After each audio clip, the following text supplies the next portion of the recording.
آج کسی بھی محفل میں چلے جائیے، ہر ایک سے یہی سوال سننے کو ملتا ہے کہ ووٹ کس کو دو گے؟ کوئی کہتا ہے کہ میں اس کو دوں گا جو وقت پڑنے پر میرا کوئی جائز ناجائز کام تو کروا سکے، گویا ووٹ نہ ہوا رشوت ہو گئی کہ ادھر ووٹ دو اور ادھر کام نکلواؤ۔ کوئی کہتا ہے کہ میں تو اپنی برادری کو دوں گا، گویا ساری دنیا کی قابلیت تو ان کی ہی برادری پر ختم ہے۔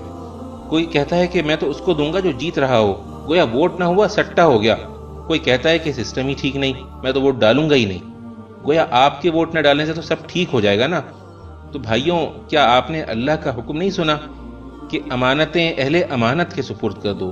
ووٹ ایسے ایماندار آدمی کو دینا چاہیے جس کے حوالے آپ اپنے گھر کی چابیاں بھی کر سکیں۔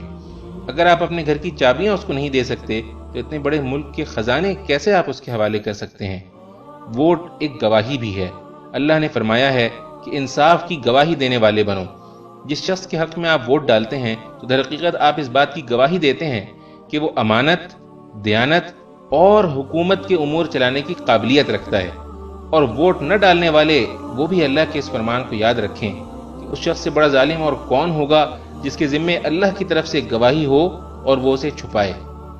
پھر سنیں میرے بھائی، ووٹ ایک سفارش بھی ہے۔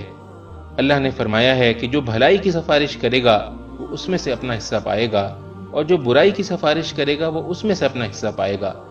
آپ کے ووٹ سے جو جیتے گا، آپ کی برادری کا ہو یا نہ ہو، اور ملک میں اچھے کام کرے گا، اس میں آپ کا بھی اجر ہوگا، اور اگر وہ برے کام کرے گا تو اس کے گناہ میں آپ بھی برابر کے شریک ہوں گے۔ اس لیے ووٹ صحیح آدمی کو دینا، غلط آدمی کو ووٹ دے کر اپنی آخرت برباد نہ کر لینا، کیونکہ رسول اللہ صلی اللہ علیہ وسلم نے فرمایا، روز قیامت وہ شخص سب سے زیادہ خسارے میں ہوگا جو دوسرے کی دنیا کے لیے اپنی آخرت کھو بیٹھے۔